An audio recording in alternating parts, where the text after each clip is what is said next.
Salut JS. Salut Val. Je suis trop content de te recevoir, ça me fait hyper plaisir. Toi, tu as un parcours assez intéressant. On va parler de plein de choses, évidemment, on va parler d'acquisition, c'est la formation Trouver des clients. Il y a une des étapes de ton parcours qui est très intéressante pour les gens qui nous regardent, qui est le moment où tu as lancé Peter. Donc Peter, c'était un chatbot pour mettre en relation des étudiants avec des lycéens, c'est ça? Collégiens, lycéens, pour leur donner des cours particuliers. C'est ça. Donc vous avez lancé ce service-là, vous vous êtes dit ok, comment on va trouver des clients? Vous avez mis en place une stratégie de viral marketing et vous avez fait 100 000 sign-up en 2 semaines? En 48 heures. En 48 heures. Ouais. 48 heures. C'est épique. Tu me racontes? Ouais, avec plaisir. Bah écoute, alors Peter, donc c'est une aventure qui a démarré il y a pas mal de temps maintenant. On avait commencé à travailler un petit peu dessus c'était fin d'été 2016, tu vois. C'était le moment où Facebook annonçait en fait le release des chatbots, donc la possibilité d'avoir des micro-applications qui sont conversationnelles en fait directement dans Messenger. Donc on s'est dit ok, c'est une opportunité de fou parce que tu as la possibilité de reach plus d'1 milliard de personnes qui sont des daily active users sur Messenger et tu as une toute nouvelle plateforme qui te permet d'accéder, de délivrer du service, de la valeur directement à ces gens-là en passant par le messaging qui est un petit peu l'endroit où on passe le plus de temps sur nos téléphones. On passe du temps à discuter avec nos amis, avec notre famille, avec nos collègues. Donc c'est un space qui est hyper intéressant pour essayer de créer des applications, de créer de la valeur autour de cet écosystème-là. Donc ça c'est un truc qui est un autre canal que viral marketing, du coup, qui est se plugger sur des plateformes existantes. Ouais, complètement. Toi, ce truc-là, à quel moment tu repères l'opportunité de putain, il y a ce nouveau, c'était comment? C'était un store? Ça ressemble à quoi le truc des chatbots dans Messenger? Ouais, en fait, c'est très simple. Tu avais accès à une API chez Messenger et tu avais tout un tas de services. Un des plus connus, c'était API.ai qui a été racheté maintenant par Google, qui s'appelle Dialogflow et qui te permettait en fait de créer des scénarios conversationnels directement dans ces outils-là et tu pluguais tout ça en fait directement dans l'API Messenger et en fait ta page, puisque c'était des pages Facebook, se mettait à devenir semi-intelligente, on va dire, et tu pouvais avoir des interactions conversationnelles. Tu pouvais avoir aussi bien des messages que tu envoies où il y a une compréhension de ton côté en fait avec ton service conversationnel, donc comme Dialogflow, qui comprenait certains keywords, etc. que tu pouvais identifier dans la conversation et qui proposait des réponses en retour. Donc c'était que textuel. Ouais, il n'y avait pas les boutons comme aujourd'hui. Ah si. Et voilà. Et la deuxième option, c'est exactement ça, c'est que tu avais des boutons. Moi, j'ai à l'époque, donc maintenant les chatbots c'est un petit peu redescendu, mais à l'époque, moi je militais beaucoup pour dire que le conversationnel chatbot are dumb basically, et que le conversationnel ça devait être button driven. Et que tu devais avoir toujours ces boutons qui soient affichés parce que sinon les gens sont face à un vide, ils savent pas à quoi répondre, ils savent pas quel est le next step. Je me rappelle quand j'étais gamin, il y avait ces jeux vidéo où c'était en console et tu devais dire je vais tout droit et du coup tu pouvais taper n'importe quoi et t'es bloqué en fait. Exactement, ouais, absolument, c'est ça. Et il y avait eu pas mal d'études qui a été faites. Tu avais le CEO de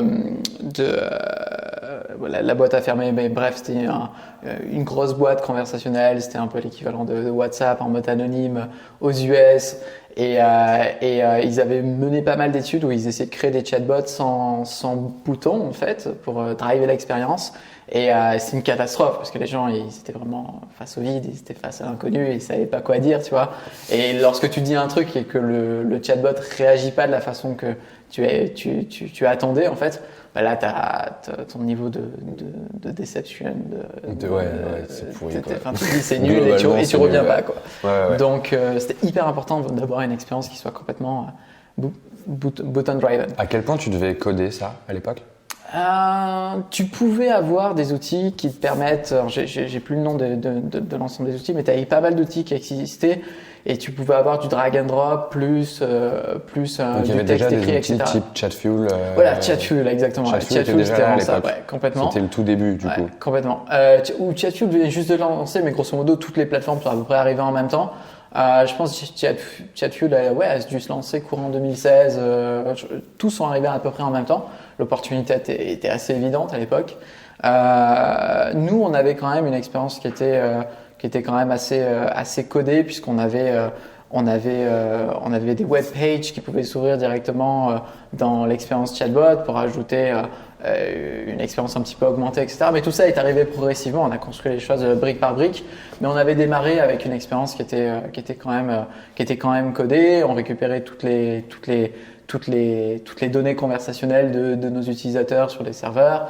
Donc, il y avait quand même un aspect. Mais donc vous, le chatbot, c'était votre produit. Absolument. Le chatbot, c'était donc en fait, combien ça vous a, combien t'estimes que ça vous a rapporté de leads, d'utilisateurs, le fait d'être un chatbot tout seul, sans la stratégie de viral marketing? Ok. Alors, on est monté à plus d'1,5 million d'utilisateurs sur ce chatbot. Je ne saurais pas te dire, mais… Parce que c'est mêlé, en fait. Ouais, c'est mêlé, mais en fait, le viral marketing a été tellement important pour nous. Je pense qu'il a un petit peu gommé la discovery organique du chatbot, même si elle a toujours eu lieu. Mais c'est vrai que nous, on a eu un effet de viralité qui a juste été dingue. Et on n'aurait jamais pu avoir ce système, cette boucle de viralité qui soit aussi forte sans la plateforme Messenger et sans l'aspect conversationnel, le chatbot, etc.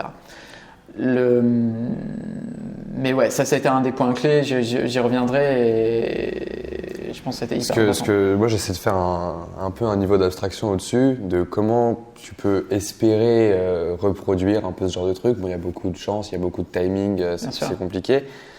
Toi, cette opportunité-là de dire « Ouah, il y a les chatbots qui sont là », ça veut dire qu'on accède à plus d'1 milliard de personnes qui utilisent Messenger au quotidien et il y a un vrai truc à faire sur ça alors que personne ne le voit. Comment ça se fait que toi tu vois cette opportunité-là? L'opportunité est quand même, on va dire, je ne vais pas dire qu'elle est évidente, mais si tu es dans la tech à ce moment-là, milieu 2016, tu es forcément au courant qu'il y a des chatbots qui sont en train d'être lancés. Parce que contrairement à certaines plateformes, comme par exemple la crypto, qui sont des activités, tu vois, que des hackers font le dimanche, tu vois, et on construit vraiment des plateformes, des outils on the side, en dehors du mass market, en dehors de l'audience média, etc.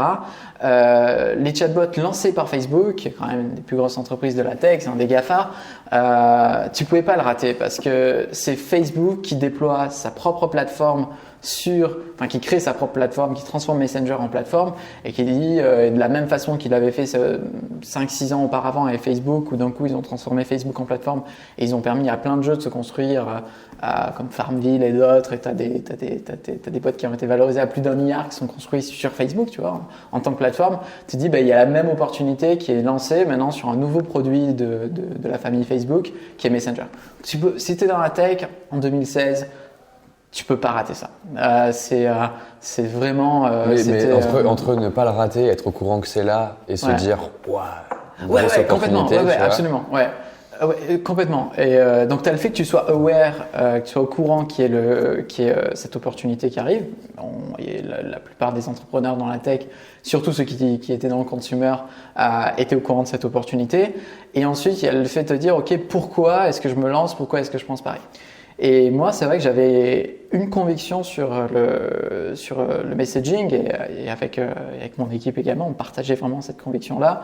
C'était que de la même façon que quand on était passé sur les applications desktop, donc par exemple comme Encarta, tu vois, dans les années 90 au web avec Wikipédia et toutes les applications qui sont créées, tu avais gagné du temps, de l'accessibilité en fait au service. C'est-à-dire qu'Encarta, avant, tu devais prendre un CD-ROM, le mettre dans ta disquette, cliquer sur je sais pas combien de boutons, que ça s'installe, que tu aies assez d'espace, que ensuite tu relances, que ça prenne du temps à charger, etc. Tout ça.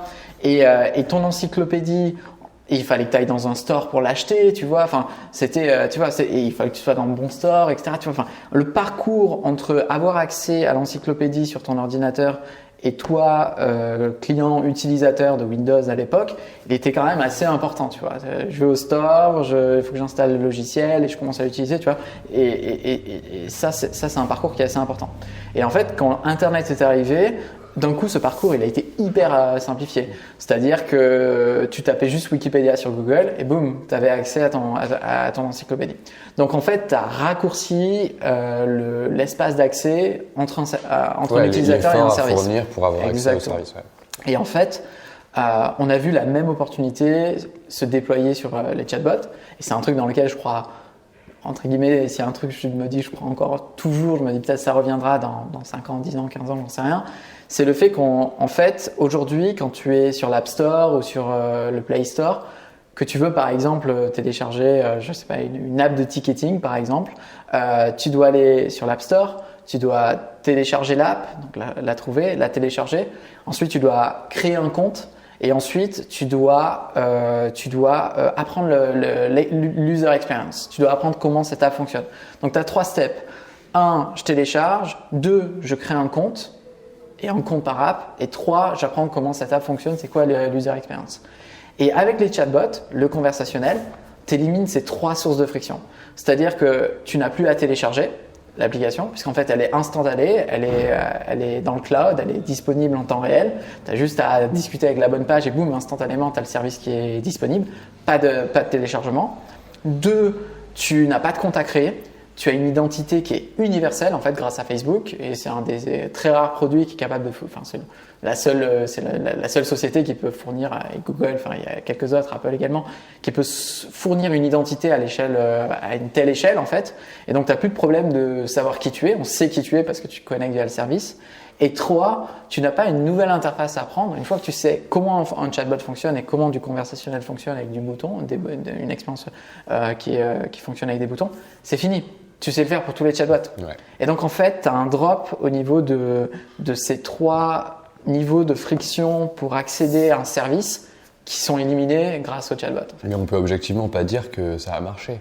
Ouais, bien sûr. Alors aujourd'hui, les chatbots sont un fail total, sont un échec total. T'as une raison, t'as une analyse un peu, même si... Ouais, moi j'ai ma petite analyse. On a senti, tu vois, on s'est lancé en 2016, on a eu le gros pic que je te raconterai sûrement tout à l'heure en décembre 2016 où on a vraiment explosé le nombre d'utilisateurs sur notre chatbot. Et ensuite, on a vraiment senti le virage tourner courant 2017, tu vois, où on a vraiment senti que les chatbots étaient en train de tomber. À ce moment-là, 2017, tu as Cambridge Analytica qui tombe sur tous les services qui sont connectés à Messenger et à Facebook. Tu as Labrin qui était un autre chatbot qui était chez The Family, qui faisait du ticketing, qui était passé chez Y Combinator, qui est super investisseur et qui a dû fermer ses portes parce que d'un coup l'API, la data qui était importante à faire fonctionner leur service a été coupée du jour au lendemain par Facebook à cause de Cambridge Analytica. Nous, on a été un petit peu dans la fin de la tempête, on commençait à sentir qu'il y a des problèmes d'usage et des challenges au niveau du product market fit, mais on a été quand même pris dans la tempête Cambridge Analytica également, et on sentait quand même qu'il commençait à y avoir une petite décadence au niveau de l'investissement de Facebook sur les chatbots dans tout le courant 2017.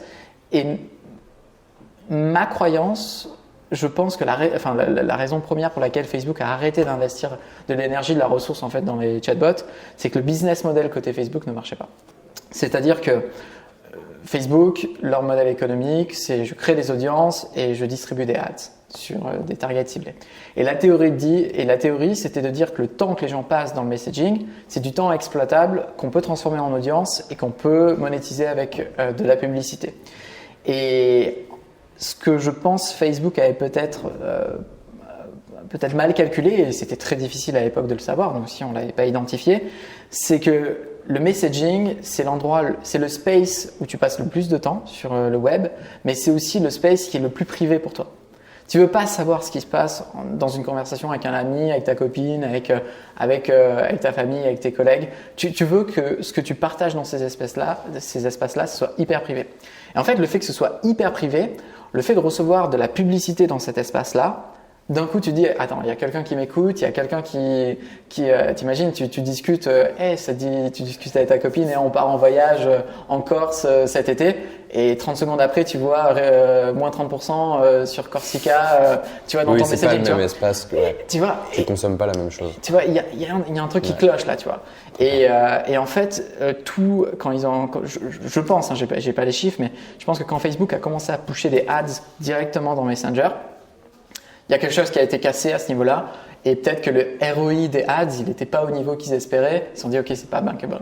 Et à partir de là, je pense que la dégringolade elle a été directe. Parce qu'en fait, la théorie du modèle économique des chatbots, elle ne fonctionnait pas. Okay. Et en fait, du coup, Facebook avait aucun intérêt à pusher une plateforme où leur modèle économique n'avait pas fonctionné. Très clair. Mais du coup, moi, il y a ce truc qui m'intéresse, c'est que tous les retours d'expérience que j'ai entendus sur ce canal-là, de plateformes existantes, de se plugger sur des plateformes existantes, il ressemble à ça, grosso modo. C'est-à-dire, à l'époque, il y avait une super opportunité, c'était nimp, on en a profité et ça a skyrocket complètement. Et puis après, c'était fini. Ou alors, ça a continué. Tu vois, genre typiquement, le meilleur exemple de ça, c'est Evernote, tu vois, qui se sont lancés sur à chaque fois les nouveaux App Store, l'App Store de l'iPhone, l'App Store de l'iPad, et à chaque fois, ils faisaient des downloads énervés parce que genre ils étaient pushés par Apple, c'était une bonne appli, c'était bien foutu, Apple avait tout intérêt à les pousser. De la même manière que j'imagine Facebook aurait pu avoir intérêt à vous pousser parce que vous étiez un bon chatbot, etc. J'aime beaucoup ce côté éphémère de l'opportunité de prendre une plateforme existante pour pouvoir grossir sur son dos. Mais il y a ce truc de… Du coup, comment tu repères cette… Il faut que je trouve comment formuler ça, mais ce que j'aimerais qu'on arrive à transmettre aux gens qui regardent cette vidéo-là maintenant, c'est arrête de suranalyser les raisons pour lesquelles ça pourrait pas marcher, vois juste l'opportunité et saisis-la si tu la vois. Genre aujourd'hui, je vois par exemple, il y a TikTok. TikTok, bon, il y a beaucoup de barrières parce que faire de la pub sur TikTok, c'est compliqué, etc. Par contre, tu vois des comptes qui montent de 0 à 80 000 abonnés en 24 heures. Ça va hyper vite. Et les gens, je vois des gens me dire « Ouais, mais TikTok, dans un an, ce sera mort. » Mais cool, ton job, c'est d'être entrepreneur ou c'est d'être futurologue? Bien sûr. Et c'est cet aspect-là, entrepreneur, que j'aimerais bien arriver à décortiquer encore un peu plus avec toi, quoi. Genre, vous, c'est quoi votre état d'esprit au moment où vous vous dites « Vas-y, on y va, quoi ». Ouais, complètement. C'est une superbe question et c'est vrai que soyez en France, c'est de la chance. À quel moment tu peux dire ceux qui l'avaient prédit diront qu'ils avaient raison, tu vois, mais c'est impossible à dire. Tu vois, à chaque fois que tu as une nouvelle plateforme qui est créée, c'est une nouvelle loterie en fait. Et ceux qui se sont lancés, en effet il y a un product market fit, la plateforme d'école, c'est jackpot pour eux. Et ceux qui ont raté leur opportunité, ils ont raté l'opportunité. Donc quand iOS se lance, c'était pas obvious que ça allait être le succès que cette plateforme allait devenir le succès qu'on connaît aujourd'hui. La preuve, c'est que Facebook a raté en fait le coche iOS. Facebook a été hyper jetlagué et c'est pour ça qu'ils ont dû faire des très grosses acquisitions à des très gros prix comme WhatsApp, Instagram. Ils ont essayé de racheter Snapchat parce qu'ils ont raté le coche mobile en fait. Oui, Mark Zuckerberg en parle. Ouais, bien sûr. Mark Zuckerberg l'avait dit en disant moi, ma plus grosse erreur, c'est d'avoir fait non pas du natif, mais d'avoir fait des apps, des web apps pour les apps Facebook. Et en fait, c'était une connerie parce que les gens, ils voulaient vraiment naviguer sur mobile, quoi. Complètement. Si Mark Zuckerberg peut faire des erreurs sur ce sujet-là, tout le monde peut faire des erreurs. Absolument, complètement. Mais ce qui est, c'est hyper intéressant, ce truc de, en fait, au final, repérer une opportunité de grossir sur le dos d'une plateforme, c'est repérer une opportunité qui a de fortes chances de pas marcher. Également, ouais, complètement. Et pour citer également Mark Zuckerberg, il a également dit que le meilleur pari qu'il ait pris, c'est de racheter Instagram, tu vois. Donc c'est de racheter son retard, tu vois. Donc c'est quand même ouf de penser ça, quoi. Et aujourd'hui, en 2020, Instagram est devenu the network, tu vois. Donc Donc heureusement qu'il a pris ce pari à ce moment-là, qui semblait fou aussi à l'époque, tu vois.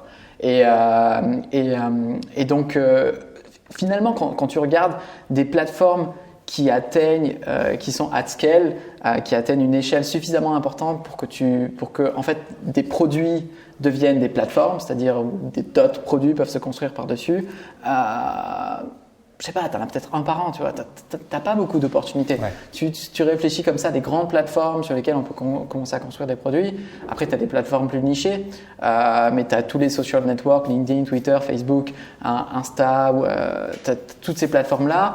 T'as maintenant les plateformes professionnelles qui ont suffisamment grossi. Je pense par exemple à Slack, où maintenant tu peux créer, tu vois, des expériences qui sont directement disponibles dans Slack.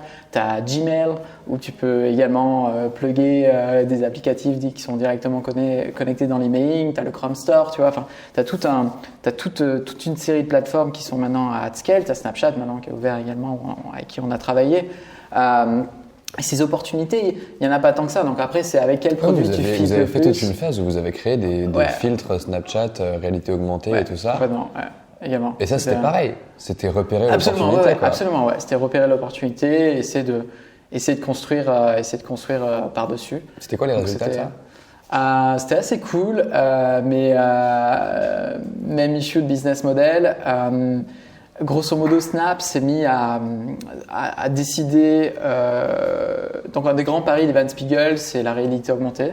C'est de se dire que dans 10 ans, on aura des lunettes en réalité augmentée et qu'on vivra dans un monde augmenté avec des interactions web et qui seront déposées par-dessus notre réalité existante. Donc c'est quand même c'est la Matrix, quoi. C'est assez fou de se dire que les grands entrepreneurs. C'est fort probable, mais ouais. Est-ce que les grands entrepreneurs de la Silicon Valley, dans quel futur ils croient? Moi, j'y crois qu'un jour ça viendra.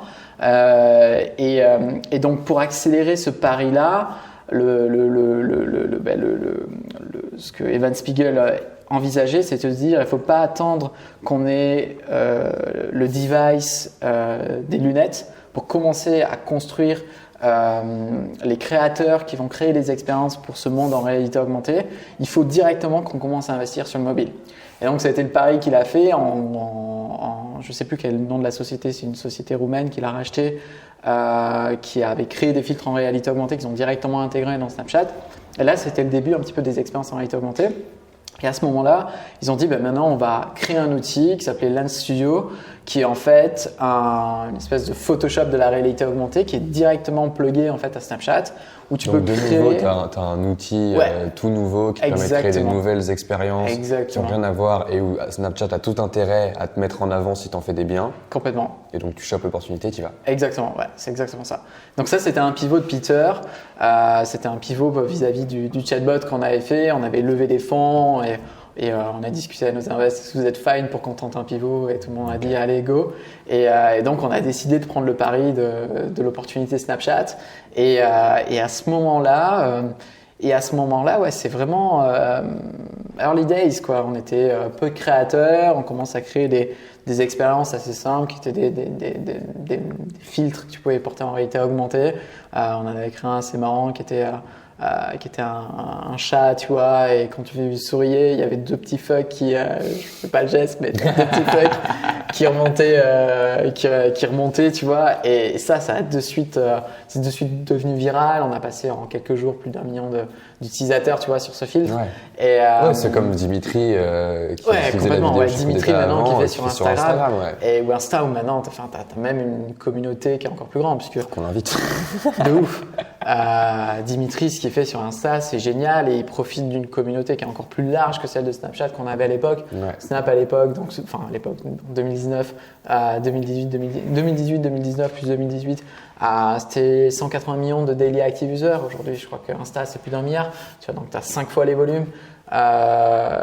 Donc ouais. Et donc à ce moment-là, c'est Snap qui vraiment, les premiers, font le pari de dire on va créer un pool de créateurs qui vont créer des expériences, qui vont alimenter en fait le contenu disponible sur Snapchat et notamment le contenu en réalité augmentée Donc on a commencé à créer des filtres assez basiques, après on a commencé à créer des jeux, on a commencé à tester plein de choses, on s'est fait repérer par Snap. Snap nous a dit bon allez, vous voulez pas venir à Los Angeles, on va inviter les créateurs qu'on aime bien et on va apprendre les uns les autres. Donc on a rejoint le Lens Creator Program qui était un programme par Snap pour vraiment prendre leurs meilleurs créateurs et essayer de les aider à grossir en fait sur la plateforme.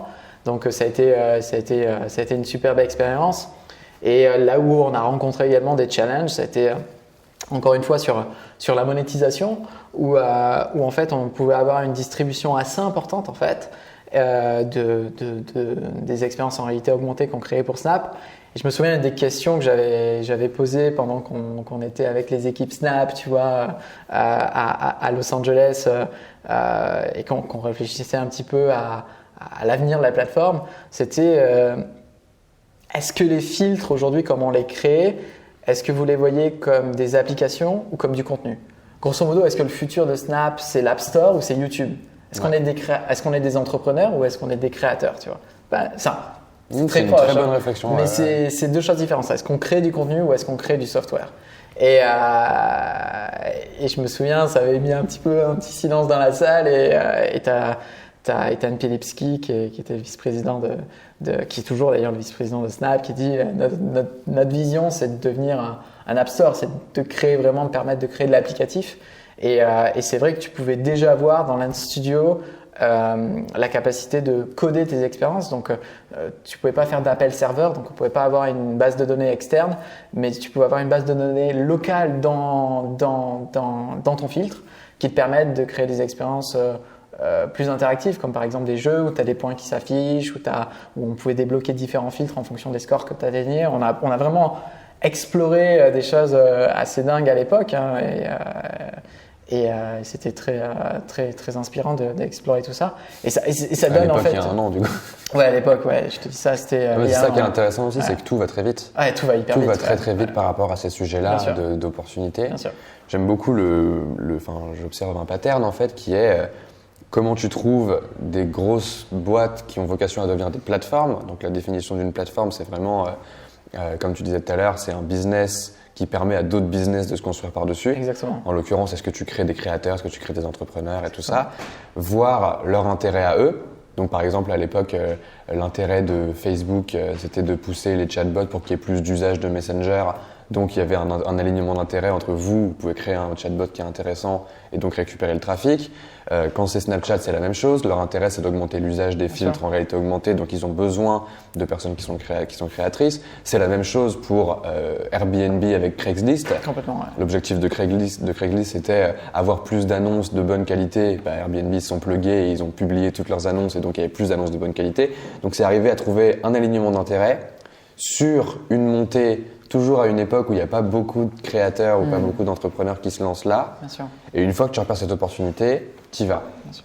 Mais en fait, tu te poses pas tant de questions que ça. C'est juste, tu trouves ça cool et bien sûr. tu y vas à la Après, base, est-ce que c'est, tu vois, personnellement, tu fit ou pas avec cette plateforme, avec le projet, avec la vision que ça a Et il y a aussi un autre sujet faut être prêt à à travailler des sujets qui n'ont jamais été travaillés avant. Exactement, ouais, de ouf. Ouais. Parce que créer des filtres Snapchat en réalité augmentée, c'est nouveau. Ouais. Créer des chatbots, c'est nouveau. Genre à chaque fois, tu dois te reformer en fait à créer quelque chose de nouveau. Ouais. Et c'est vrai que je pense avec mon équipe, c'était vraiment ce qui nous excitait aussi, tu vois, c'est d'arriver vraiment dans le nouveau, tu vois, et c'est le Far West, et il y a tout à explorer, il y a tout à créer, il faut inventer les patterns, il faut inventer la façon de créer des expériences, tu vois, et ça, enfin moi c'est quelque chose qui me plaît beaucoup et je suis sûr que dans le futur je le referai pour d'autres plateformes, pour d'autres produits, de vraiment aller explorer le nouveau, quoi. Et donc ça c'est assez excitant. Ouais, ça a du sens. Donc il y a un côté explorateur et découvrir des nouvelles terres complètement vides et bâtir dessus, quoi. Complètement. Après est-ce que c'est la Californie ou est-ce que c'est un désert? C'est toujours une vraie question, mais c'est ça, ok, très clair. Donc ça, pour les plateformes existantes, je pense que j'ai bien pigé l'idée. Maintenant, sur cette stratégie de viral marketing là, qu'est-ce que vous avez fait? Qu'est-ce que vous avez mis en place? Pourquoi à ce moment-là? Genre, qu'est-ce qui se passe dans votre tête quand vous vous dites ok, on va mettre en place ce système de file d'attente Ouais. et où les gens peuvent se parrainer, etc. Et comment vous le faites? Complètement. Alors au moment, donc on lance grosso modo Peter. Donc Peter, le premier modèle qu'on voulait tester, c'était de mettre en relation des collégiens et des lycéens pour les aider à faire leurs devoirs directement sur du messaging avec des tuteurs. Donc on avait des tuteurs qu'on recrutait qui étaient des étudiants qu'on payait.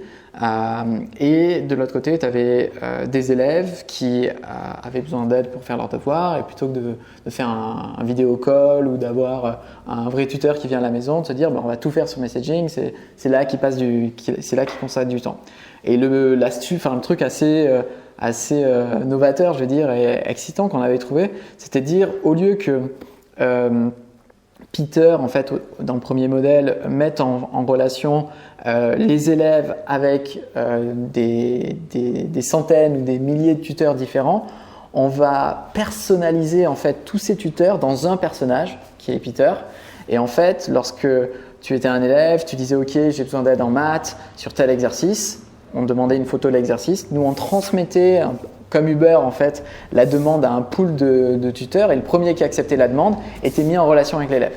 Mais côté tuteur, le rôle qu'il devait jouer comme au théâtre, c'était de dire tu es en fait Peter. Tu vas jouer le rôle d'être Peter. Et pour l'élève, ce qui était assez extraordinaire, assez magique comme expérience, c'est que pour lui, à aucun moment, il voyait qu'il avait parlé avec 10 tuteurs différents. Pour lui, c'était tout le temps Peter qui avait la main sur le sujet.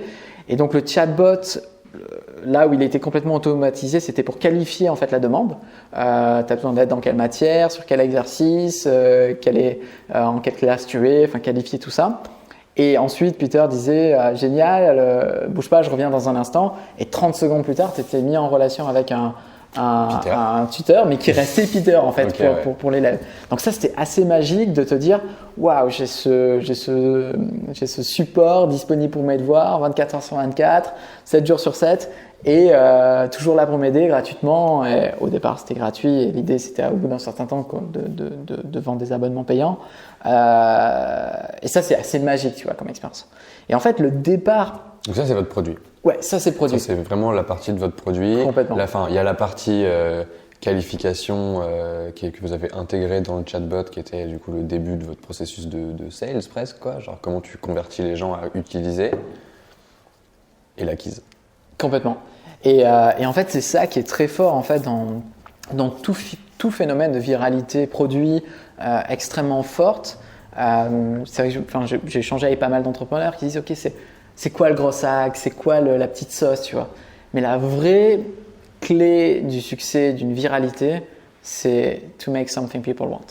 Ouais. Et c'est vraiment la clé de la clé de la clé. Dis-toi quand donc le moment où ça a piqué, c'était la période de Noël 2016.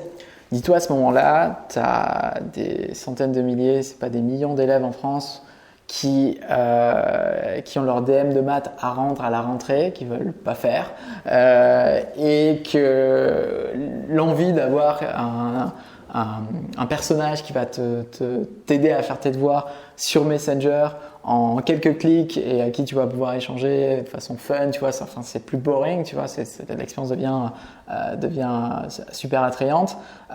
C'est une promesse qui est hyper puissante pour les élèves à ce moment-là. C'est hyper puissant. Donc, la première chose qu'on constate, c'est que sur les quelques utilisateurs qu'on commençait à avoir, le premier démarrage qu'on fait, c'est en fait, on avait créé une page Facebook sur laquelle on avait rien en fait. On avait juste créé une page Facebook et on avait fait une note où on avait préparé des messages qu'on copiait-collait dans la page Facebook avant d'avoir programmé la première expérience Peter. Et j'ai envoyé un texto à mon cousin qui était au lycée à l'époque et je lui dis tu galères toujours en maths, t'as besoin d'aide, tu connais Peter, tu connais pas Peter? Attends, tout le monde utilise ça à Paris, c'est trop cool, tu devrais regarder. Et donc, mon petit cousin envoie C'était une page Facebook du coup, c'était une page Facebook basique. Un like. Ouais, avec 10 likes même pas. On avait créé des faux comptes pour mettre des likes. Et t'as mon cousin qui envoie ce premier message qui dit « Salut ». Et là, on avait prévu une série de messages du style salut Florent, je m'appelle Peter. Écoute, je vais t'aider à faire tes devoirs. Envoie-moi ton exercice. Dans quelle matière tu as besoin d'aide? C'est quoi ta classe? Donc il n'y avait pas de chatbot. Alors ça, c'est vraiment le tout début. Ça, c'est quelques semaines avant qu'on ait programmé l'expérience et qu'il y ait le pic de viralité. Et la première chose qu'on constate, c'est que on a démarré, que mon cousin ait démarré en fait la première expérience. Et 2 semaines plus tard, on a peut-être la moitié de son lycée qui utilise le chatbot. De façon complètement organique. Oui, donc il y avait déjà le chatbot qui existait. Ah, excuse-moi, ouais. Alors, c'était pas le chatbot, c'était un fake chatbot. C'était un fake chatbot, vous tapiez derrière. Donc, trouver vos premiers clients et leur parler, c'était un texto à ton cousin. Exactement. Et derrière…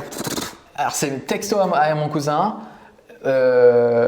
Mon cousin se connecte au service, il vit l'expérience, il a la valeur du service et à la fin on lui dit si t'as kiffé, parle-en à 3 de tes amis, tu vois. Et juste ça, juste une invitation à en parler. Et ensuite on a eu ça, il a commencé à ramener des amis et là où on a accéléré un petit peu la marche, c'est qu'ensuite quand on avait un utilisateur qui revenait une deuxième fois, on lui bloquait l'usage la deuxième fois, on lui disait pour débloquer une nouvelle aide au devoir, il faut que tu ramènes 3 personnes. Ok. Et là, dès qu'il ramenait 3 personnes, on l'aidait à faire cette devoir. Vous avez vu une vraie différence entre avant et après? Ouais, complètement. Une fois que, bien entendu, tu crées un petit peu de frustration chez l'utilisateur, c'est-à-dire si tu as réussi à hooker l'utilisateur, qu'il a eu un wow effect dans l'expérience qu'il a eue la première fois, il va vouloir avoir cette expérience. Donc à ce moment-là, si tu lui mets une barrière, tu lui dis écoute, tu reveux ton shot, pas de problème, mais tu m'aides. Tu en parles à 3 de tes potes. Et là, on te redonne l'accès au service. Okay. Et là, toujours à la main. Toujours à la main à ce moment-là. Et vous gériez 500 personnes à la main? Ouais, c'est ça. Ouais. On a géré un peu moins 300 et quelques personnes. Donc c'était la course, quoi. Et vous développiez le chatbot en parallèle? Exactement. Donc c'était la course pour pouvoir commencer à… Donc du coup, si moi demain je veux mettre en place une expérience de viral marketing, je commence par envoyer un texto à mon cousin. Par exemple, si c'est la cible. C'est une blague, mais ouais, c'est ça l'idée, quoi. C'est genre, je vais trouver des gens dans mon entourage qui sont la cible et qui ont besoin de ce que je propose. Exactement. Et là, il y a un vrai besoin viscéral identifié. Ouais, il faut qu'il y ait un vrai besoin. Je veux vraiment pas faire mon DM de maths. Ouais. Ça marcherait pas maintenant parce qu'il y a le coronavirus et que l'école est fermée. Mais du coup, tu fais ça. Ouais. Tu proposes l'expérience. Tu observes que lui, il en parle naturellement. Déjà à la base, avec juste une petite demande, tu te dis ok, je vais itérer sur cette stratégie et je vais bloquer l'accès au service pour qu'ils puissent accéder à plus. Tu peux pas créer quelque chose dans les gens, tu peux pas créer un comportement que les gens n'ont pas naturellement. Tu peux que amplifier un comportement que les gens ont. Tu dois déjà observer que les gens ils aient eu un wow effect avec ton produit, qu'ils soient in love avec ton product et qu'ils en parlent naturellement. Si tu n'as pas ça de façon organique, tu peux pas l'accélérer. Tu n'as pas le comportement. Tu pars de 0 fois 1 milliard, ça fait toujours 0. Donc une stratégie de viral marketing, c'est un mouvement d'accélération, pas un mouvement de démarrage. Exactement. Okay. Ouais. Pour moi, le mouvement d'accélération, il se produit à partir du moment où tu as un product market fit. Et au moins que tu as un product market fit dans ta promesse. Peut-être tu ne l'auras pas plus tard dans ton usage, tu vas découvrir qu'il y a plein de choses qui ne marchent pas. Mais quand tu fais une promesse à quelqu'un, est-ce que la personne fait waouh et achète? C'est-à-dire, elle vient vraiment se connecter sur ton site et elle utilise le produit. Tu vois? Ouais. Et ça démarre de ça. Et si tu n'as pas ça, j'ai vu tellement d'entrepreneurs essayer de créer de la viralité à partir de rien, à partir de vent. Ça mène nulle part, tu vois. Tu vas t'essouffler en fait, parce que tu n'as pas de leverage, il n'y a pas de vitesse. Donc, je trouve ta remarque, elle est géniale, quoi. La viralité, c'est de l'accélération, c'est pas du démarrage. Du coup, une fois que tu as ces gens, que tu as ce système-là de je te bloque l'accès, comment t'accélères encore? Ok, donc arrivé à ce moment-là, donc on commence à avoir une belle traction côté élève. Il faut qu'on recrute également tous les tuteurs pour pouvoir commencer à gérer toutes ces demandes-là. Et à ce moment-là, donc on a la première expérience complètement automatisée, le chatbot qui sort. On constate en fait que les tuteurs qu'on recrutait à ce moment-là, on les recrutait à la va-vite, on les qualifiait mal, et on se rend compte que si on avait un mauvais tuteur, l'élève revenait pas. Et s'il revenait pas, il en parlait pas à ses potes. S'il en parlait pas à ses potes, on arrêtait de croître. Vous et vous donc, rendez compte de ça avec des chiffres ou Ouais, des chiffres. On se rend compte que vous mesuriez tout, sur 100 nouveaux et à l'époque on faisait tout ça, on n'avait pas connecté Amplitude, on faisait tout ça à la main. Moi je faisais mon Excel et je regardais, ok, il y a eu 100 nouveaux utilisateurs qui sont venus la semaine dernière. Sur ces 100, sur cette nouvelle semaine, je sais pas, j'en ai que 8 qui sont encore revenus, quoi. Ok, il y a un problème. Et là, on se rend compte que, je sais pas, les 15 derniers tuteurs qu'on a recrutés, ils sont pas au même niveau que les précédents. Et donc, la qualité du service a été dégradée. Donc, les devoirs sont pas aussi bien faits qu'avant. Et donc, les élèves disent, ok, ça m'a pas aidé et ils reviennent pas. Et là, on se dit, ok, il y a un problème à fixer au niveau de notre supply de tuteurs. Et donc, on était chez The Family et t'as Gilles, qui était notre parrain chez Peter, qui me dit, putain, les gars, si vous n'arrivez pas à assurer la qualité du service, pas le choix, vous bloquez complètement l'accès au service jusqu'à que vous ayez résolu la partie supply. Et donc, je me souviens très bien. Je me souviens d'avoir vu ce message sur le Slack de The Family à l'époque, où Gilles disait, il vaut mieux que vous ayez une énorme file d'attente d'étudiants qui veulent accéder à un service de qualité que des gens qui accèdent tous à un service de merde. Complètement, ouais. C'était ça. Et en fait, l'idée, c'était de se dire, ok, on bloque l'accès au service et on assure donc réaugmenter la qualité du produit derrière en attendant. Et là où on rajoute, on va dire, la cerise sur le gâteau que nous a donné Gilles, c'est de se dire, mais si on commence à stocker les utilisateurs, pourquoi pas essayer de déplacer la boucle de viralité qu'on avait observée après l'usage du produit, avant l'usage du produit? Et de se dire que la simple promesse est suffisamment forte pour entraîner une boucle de viralité. Et là, ça devient hyper intéressant. Donc, on a tout le chatbot qui est programmé. On essaie de scaler la qualité de nos tuteurs qu'on est en train de recruter. Et côté liste d'attente, on décide de mettre en place un système de waiting list avec une boucle de viralité, un petit peu comme avait fait, je sais pas si comme Robinhood avait fait, donc ça c'est l'app de trading, tu vois, aux US. C'était la promesse, c'était tu peux trader à 0% de commission. Exactement. Moi je me souviens, j'avais 18 ans, j'étais en mode vas-y je vais trader des trucs, c'est sûr. Et effectivement, j'avais partagé à plein de potes. Ils avaient fait une liste d'attente hyper efficace aussi. Ouais. Complètement. Nous, on a eu 2 succès qui nous ont été des rôles modèles. Tu avais Robinhood et tu avais Maybox, qui était une app qui a été rachetée $100 millions par Dropbox 3 mois après qu'ils aient lancé. C'était une app d'emailing qui était ultra simplifiée, très light, très jolie. Enfin, c'était l'époque de la productivité avec Sunrise, Maybox. C'était des belles apps. Et même chose, ils avaient fait une petite vidéo. Waiting list, tu veux y accéder avant tout le monde, pas le choix, tu veux inviter tes amis. Et donc, on se dit, OK, est-ce qu'on peut répliquer cette recette, vu qu'on a de l'excitement autour du produit, est-ce qu'on peut la répliquer sur Messenger pour Peter? Et donc le modèle qu'on crée, c'est grosso modo, on te fait vivre l'expérience comme si tu allais arriver jusqu'à la requête et devoir. Tu fais investir les gens. Ouais, on fait investir les gens. On leur fait passer du temps. C'est-à-dire qu'on arrive, on va te demander en quelle classe tu es, on va te demander dans quelle matière tu as besoin d'aide, on va te demander, je sais pas, on a toute une série de questions pour te qualifier au départ. Et ensuite, les questions plus liées au devoir, donc dans quelle matière tu as besoin d'aide, envoie une photo de tes devoirs, etc. Enfin, on les amène jusqu'au bout, au moment où ils seraient censés avoir le début de l'interaction avec le tuteur. Et au moment où ils se disent, OK, ça y est, je vais avoir l'aide de la part de Peter, là, grosse frustration, il y a X personnes qui sont devant toi dans la liste d'attente. Pour passer devant tout le monde, partage à tes amis et à chaque fois qu'il y a un de tes amis qui rejoint Peter, on te fait gagner 100 places dans la liste d'attente. Comment tu traques ça? Tu lui donnes un lien? Ouais, on avait donné un lien, exactement, on avait un lien donc qui était un lien qui permettait… En fait, il y avait des cartes de partage que Messenger venait de créer, qui étaient donc dans Messenger. Et là où on avait fait un hack assez stylé, c'est qu'on avait intégré, normalement tu pouvais mettre qu'un bouton, on avait intégré 2 boutons où en fait tu partageais ta carte de partage, donc on utilisait la fonction partage de Messenger. C'est là qu'en fait on a vraiment gagné on va dire en aéronautique on appelle ça la finesse de ton avion, tu vois, c'est-à-dire à quel point tu arrives à gagner de la vitesse en fait avec le minimum de frustration, le minimum de résistance de l'air.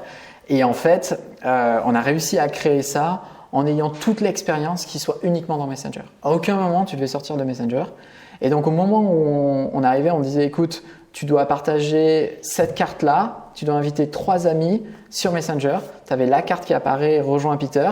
Tu avais un bouton partage et tu avais un bouton commencer.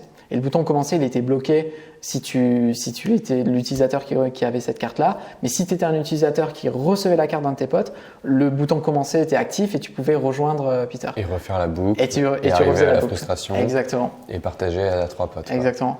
Et là où c'était très puissant et où vraiment il y avait très peu de frustration, c'est que le bouton partage ouvrait en fait ton carnet d'adresses Messenger avec tous tes contacts que tu avais sur Messenger et ceux que tes potes les plus proches tout en haut et avec un bouton à côté Send. Donc en fait, c'est là que tu arrives à des niveaux de friction que je pense très peu de plateformes. Il faut une plateforme qui a forcément l'accès à l'identité pour créer une friction aussi faible. Aujourd'hui, avec une app, c'est ce qu'on a vu avec Vibe l'autre jour quand on a interviewé. Tu as le bouton share de iOS. Une fois que tu as les carnets d'adresses, et ça ouvre directement ton Messenger, tes iMessage, tout quoi. Ouais, genre aujourd'hui, si tu as une app, mais même en ligne, je pense que tu dois pouvoir en web, tu dois pouvoir faire des boutons comme ça qui ouvrent ton truc de partage. Ouais, sur cette partie-là, complètement, là où tu as un peu plus de friction par rapport aux apps, même Vibe aujourd'hui par rapport à nous à l'époque de Messenger, c'est le téléchargement. Téléchargement plus inscription plus redécouvrir l'expérience. Et ça, ces 3 blocs-là, nous, c'était instantané. C'est-à-dire qu'ils envoyaient send. La carte, elle arrivait dans un autre messaging, dans le Messenger d'un de tes potes. Il appuyait sur démarrer.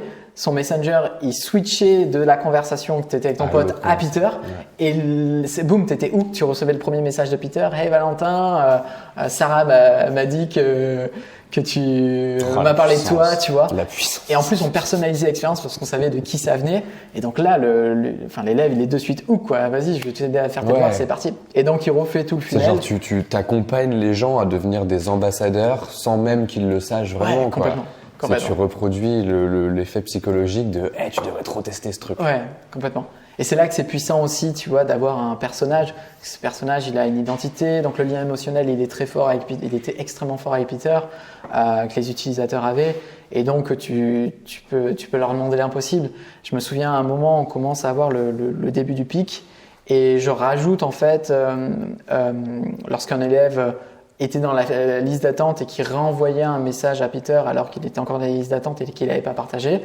Et j'avais préparé, je sais pas, une vingtaine de messages random qui pouvaient être envoyés pour remotiver l'élève à encore partager. Et l'un d'entre eux, c'était je te donne le secret pour passer devant tout le monde. Il suffit de partager la carte dans le groupe Messenger de ta classe. Et là, tu as des élèves qui envoyaient la carte de partage, au lieu de la spreader à un utilisateur, ils la spreadaient à toute leur classe, 30-40 personnes d'un coup. Et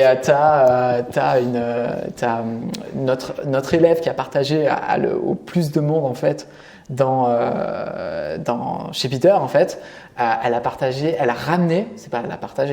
ramené en nombre d'utilisateurs actifs, donc numéro 1, 198 utilisateurs. Donc des gens qui ont ouvert Peter et qui sont allés au bout de l'onboarding et qui ont ouvert Peter. Qui ont ouvert Peter. 198. Une élève qui a ramené 198. Ça fait un ratio correct. Tu vois, le coefficient de viralité, il est dinguissime, tu vois. Et je pense que ce type de coefficient, aujourd'hui, c'est quasi impossible de le retrouver. J'ai pas de stats sur ça, mais je crois que, peut-être je me trompe et je dis une connerie à la caméra, mais je crois que on est peut-être l'app, je vais peut-être dire une grosse connerie là, mais je pense qu'en tous les cas, on est une des apps dans le monde qui a eu le plus fort taux de viralité, le plus rapide, de 1000 à 100 000 utilisateurs. Passer de 1000, même on avait un peu moins de 1000 utilisateurs actifs à 100 000 en 48 heures. Je pense qu'il y a très peu d'apps, même Facebook, même Snap, quand ils ont eu leur taux de croissance, qui ont eu sur cette et donc le point de bascule, il est vraiment sur le moment où vous mettez cette carte et où les gens peuvent partager. Vous passez de 0 à 1000 en combien? 2 semaines? On passe de 0 à 1000 en un mois. En un mois, vous passez de 0 à 1000 en un mois et de 1000 à 100 000 en 48 heures. Ouais. Et en fait, le pic continue même au-delà.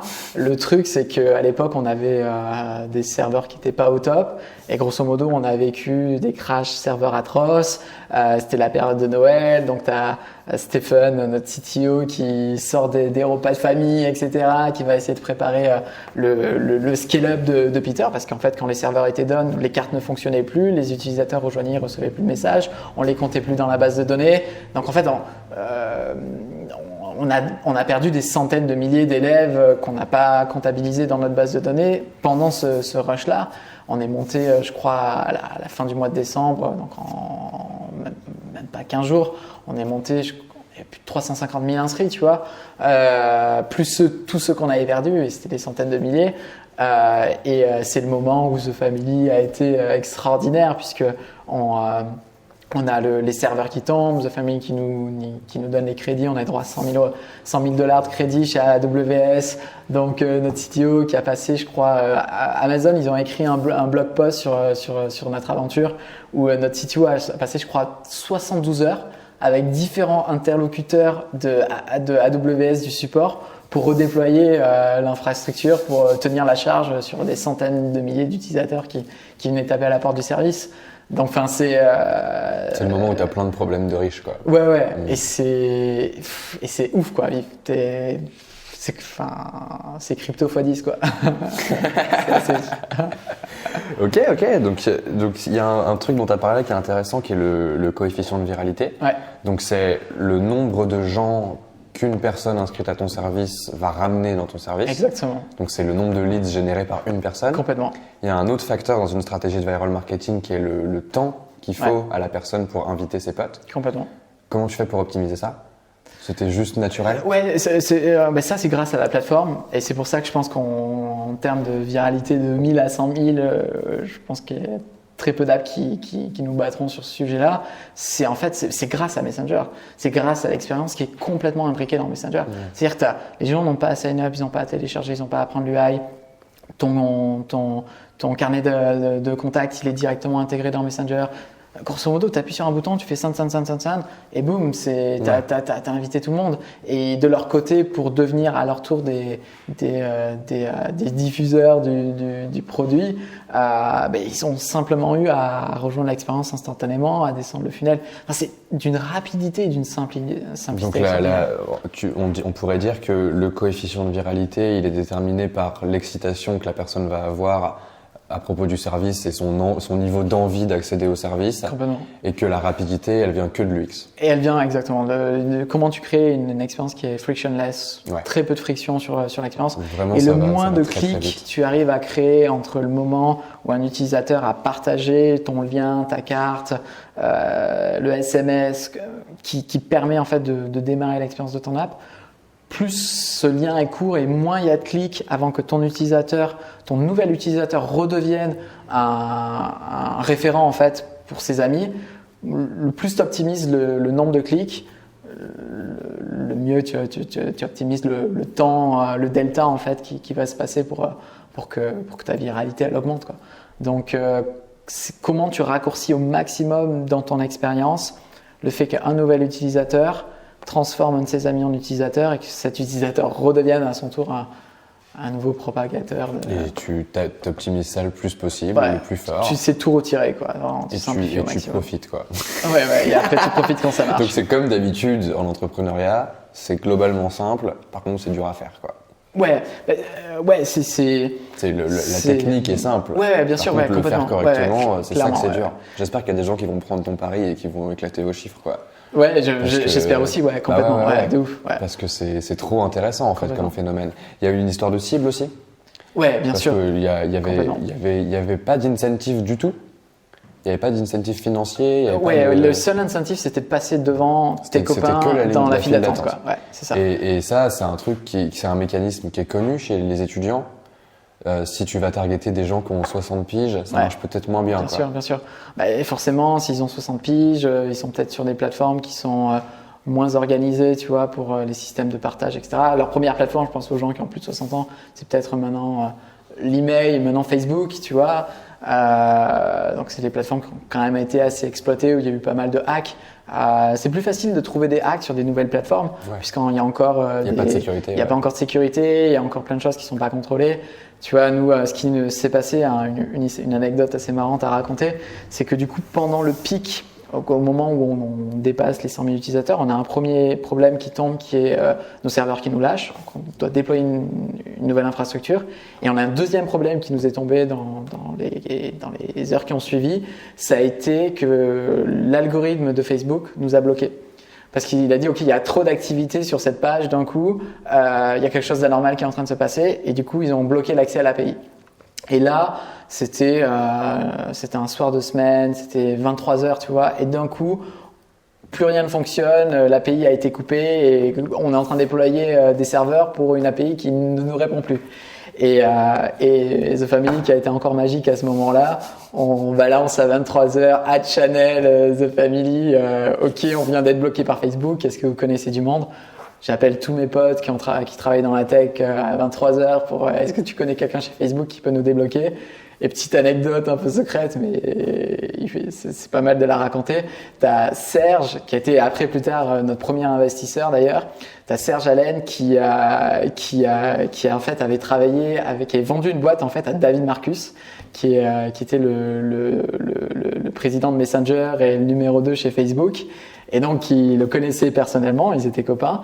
Et qui lui envoie un message salut David, j'ai une petite boîte sympa, ils viennent d'être bloqués, est-ce que tu peux intervenir sur le sujet?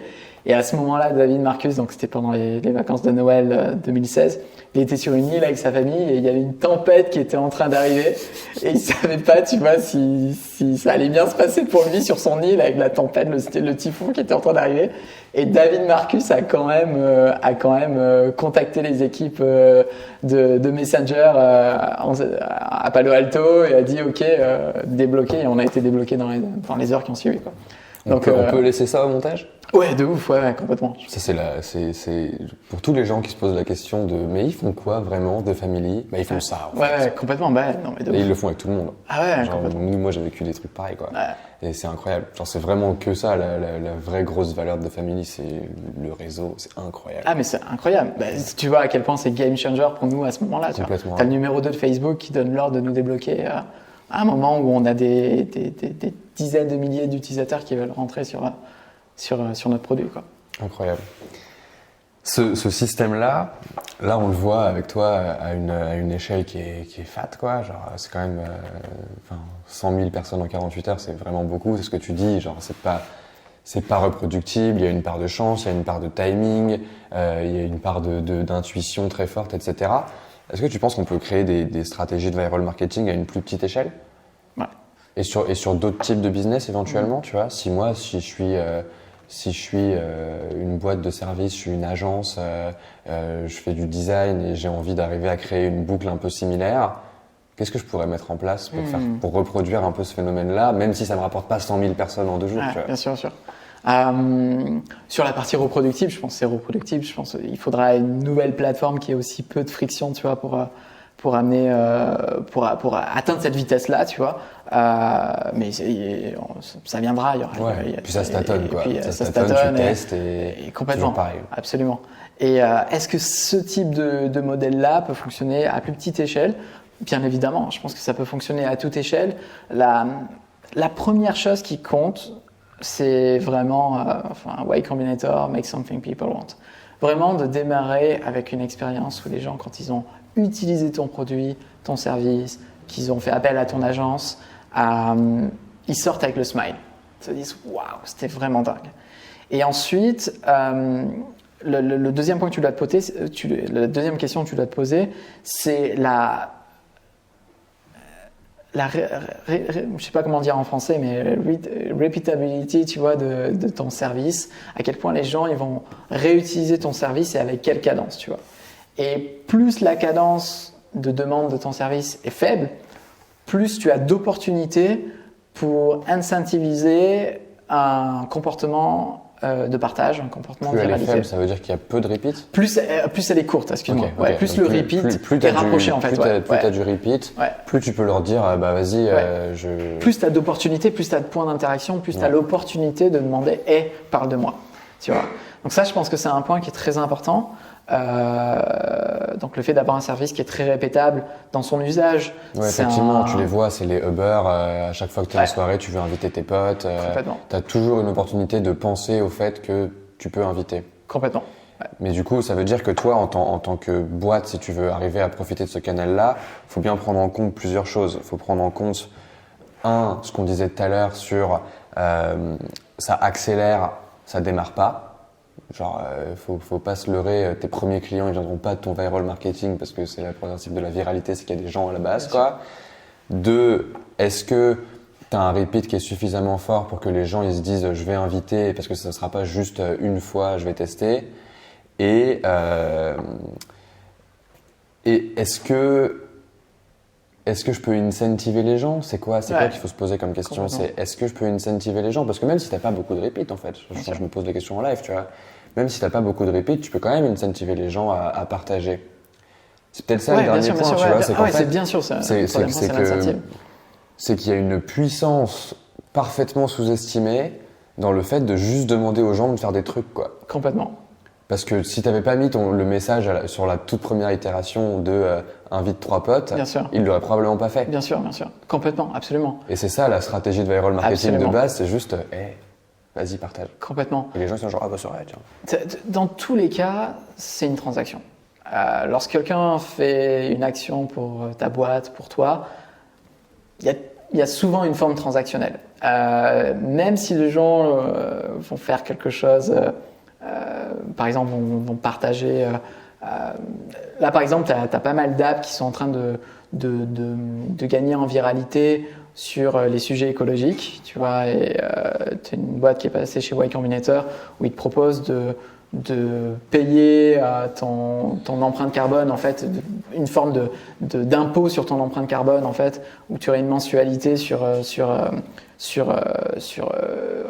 fait que tu as eu une empreinte carbone plus ou moins importante ce mois-ci et tu vas contribuer à ça. Et en fait, on vit dans un monde où les gens payent des impôts volontairement. Ouais. C'est super. Complètement. Et Mathias est assez fan de ce business-là. Et c'est vrai que, par exemple, un incentive que tu peux avoir, qui peut paraître futile, mais pourquoi les gens partageraient le fait qu'ils utilisent ce service-là? Tu peux avoir des jeux de statut, en fait, qui rentrent en compte. Donc le fait de dire, ok, regardez, moi je contribue à sauver la planète. Et donc, en partageant cette action-là, il y a quand même une transaction. Le service d'un côté, il te donne le droit d'avoir du statut, de dire, ok, j'ai fait une bonne action et I feel good vis-à-vis de mes amis et de mes followers sur Twitter parce que j'ai fait une action qui est bien. Et donc ça, c'est ce que tu offres en fait à l'utilisateur. Et de l'autre côté, ce que l'utilisateur il t'offre de l'exposition, il t'offre de l'audience, il t'offre le partage de ton message en fait. Ouais. Et du coup des leads au final. Et du coup des leads au final. Et ce qui est intéressant, c'est que du coup tu peux prendre tous les leviers psychologiques qui existent et les mettre dedans. Genre sur Peter, c'était la frustration. Complètement. Le fait de pouvoir débloquer ta frustration. Complètement. Sur ça, c'est le feel good de j'ai fait quelque chose de bien et j'ai l'impression d'être quelqu'un de chouette. Complètement. Sur d'autres sujets, sur le principe même de la file d'attente, d'être devant, c'est un sujet de statut social. Aussi. Enfin, en gros, ouais, genre tous les besoins psychologiques humains, tu peux aller taper dedans. Complètement. Et dire, ok, je vais t'aider. Si tu me files un coup de main pour trouver d'autres gens, je vais te filer ça, quoi. Complètement. Il y a un framework qui est ultra utilisé dans la Silicon Valley, qui s'appelle The Behavior Model, qui a été développé par un neuroscientist qui s'appelle BJ Fogg.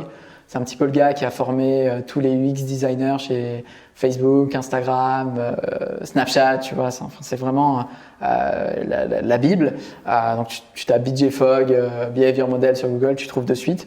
Et en fait, son modèle, je sais pas si on pourra le montrer au montage, tu vois, mais tu as en ordonnée, tu as la motivation. Et en abscisse, tu as l'ability en fait de réaliser un comportement, de réaliser une action.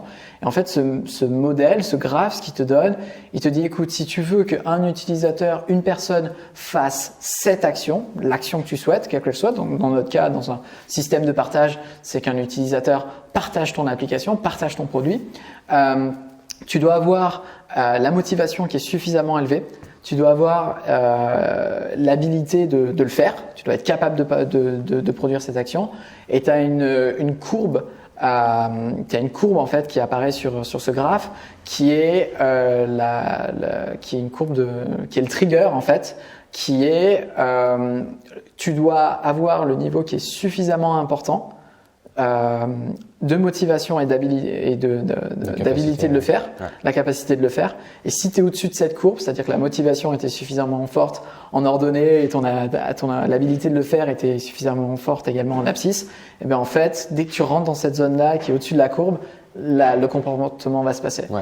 Et en fait, la motivation, c'est vraiment une des clés. Donc, l'habilité, ça va être le fait de travailler, que ton expérience soit la plus simple fluide et possible. sans friction. Ouais. Voilà, ça c'est vraiment ce que tu veux essayer d'optimiser. Et pour la partie, donc ça c'est, il faut pas que ça coûte de temps, il faut pas que ça coûte d'argent, il faut pas que les gens réfléchissent trop, que ce soit trop de brain cycles. Donc tout ça c'est dans l'habilité que tu optimises. Et sur la motivation, tu as 3 grandes motivations selon BJ Fogg pour motiver les gens à faire quelque chose. Tu as l'acceptance sociale, donc le fait d'être accepté par les autres sur un comportement que tu vas faire. Le deuxième, c'est l'espoir. Tu vas devenir, tu seras une meilleure personne ou quelque chose de mieux va t'arriver dans le futur. Et le troisième, c'est le plaisir. Si on pouvait mettre un bon exemple derrière ces 3 points, l'acceptance sociale, ce serait Instagram, WhatsApp, enfin tous les réseaux sociaux. L'espoir, ce serait par exemple le Bitcoin, le fait je vais devenir riche plus tard. Plaisir, ça pourrait être Pornhub, tu vois, le porno, où tu dis ok, je vais passer un bon mois. Et donc tu vois, c'est un petit peu ces 3 grands triggers sur lesquels tu peux jouer, enfin ces 3 grandes motivations. Et de te poser la question, ok, qu'est-ce que je peux apporter? Est-ce que je peux apporter du plaisir? Est-ce que je peux apporter de l'acceptance sociale? Ou est-ce que je peux apporter de l'espoir? Et de jouer en fait avec ces émotions-là